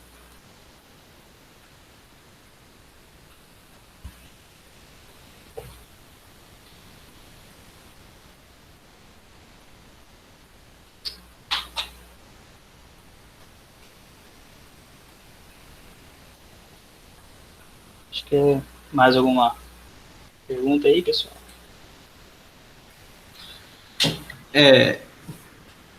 Eu morei 2 anos lá em Corumbá, então eu participei de duas temporadas de fogo lá, né? O pessoal falava muito que os incêndios são espontâneos lá, assim, tipo, não todos, mas que existe muitos incêndios espontâneos. É tipo lenda urbana ou tem algum fundo de verdade? Você sabe dizer? Então, tem materiais que tem combustão espontânea, né, que é o carvão vegetal, algodão, mas eu acho que lá era mais, não posso afirmar que era criminoso, né, mas era mais incêndio causado pela ação humana. Tanto é que teve um dia lá que estava fora de controle, né, porque a gente fazíamos o sobrevoo lá com a aeronave, identificando os focos de calor. E aí não dava, quando estava retornando a aeronave, já havia outros focos novos, né? E aí teve um momento lá que fez entrevista com os ribeirinhos e a gente conseguiu identificar que eram os próprios ribeirinhos que estavam tacando fogo na mata ciliar, naquela região que estava desalagada, para fazer isca. Daí a gente ficava, poxa, mas o Pantanal inteiro está pegando fogo e aí o próprio ribeirinho, o próprio morador da comunidade está tacando fogo numa situação que já está totalmente descontrolada, né? E aí eu senti, assim, aí tô falando opinião pessoal, né? Eu senti, assim, que parece que faltava um pouco mais de orientação pro pessoal de evitar causar mais transtorno num momento tão sensível que a gente estava passando lá, né? E o ribeirinho, ele tava visando o lucro lá, que era pegar, tacar fogo Eu não entendi muito bem qual que era a técnica deles lá, mas parece que eles tacavam fogo na vegetação, e tacando fogo ele tinha mais acesso lá às iscas, e pegava as iscas e vendia para os pescadores lá, para ter os turistas e mesmo o Pantanal pegando fogo, tinha turista dando as turistadas lá, né? E aí essa questão do incêndio espontâneo eu acho bem difícil, né? Pode ocorrer num dia meio... É por causa natural também, com raio, né? Mas espontâneo eu acho bem difícil. Eu teria que dar uma pesquisada, que eu não sei afirmar, não. Mas a opinião minha, eu acho que é bem difícil.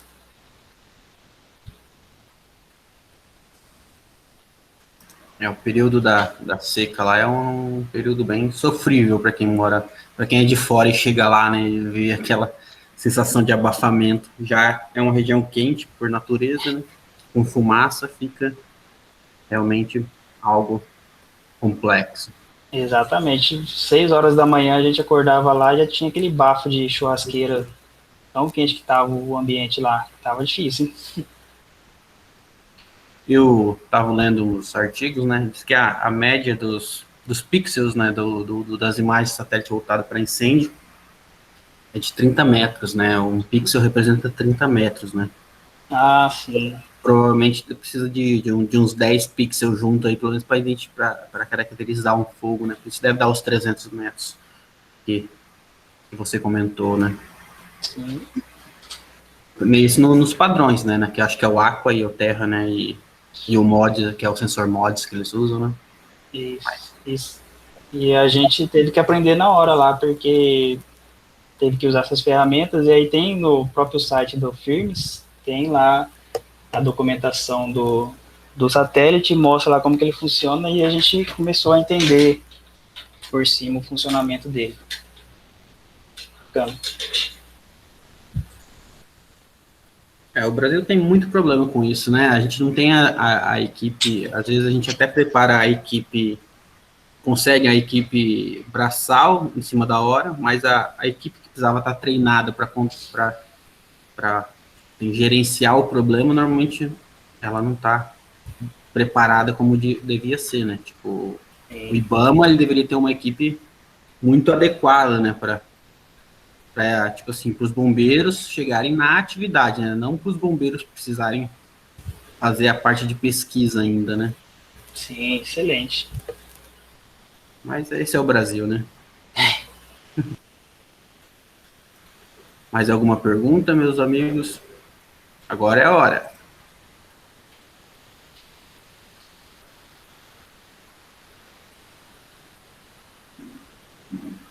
Então, vamos encerrar por hoje nosso workshop, né? Nosso 33º workshop do Inovisão e do GRSS, capítulo de Mato Grosso do Sul. Não esqueçam de fazer a inscrição a emissão do certificado posterior. Se tiverem alguma dúvida, podem entrar em contato através do grupo, acho que a maioria do pessoal do grupo de Inovisão lá, né? Pode entrar em contato. Professor Emerson, deixa eu fazer algum comentário final? Não, tá ótimo. Então, ficamos por aqui. Amanhã, provavelmente, está disponível a gravação, se alguém desejar reassistir ou passar para alguém. Um abraço a todos e até mês que vem no próximo workshop. Boa tarde a todos. Boa tarde, abraço, obrigado. Boa tarde a todos.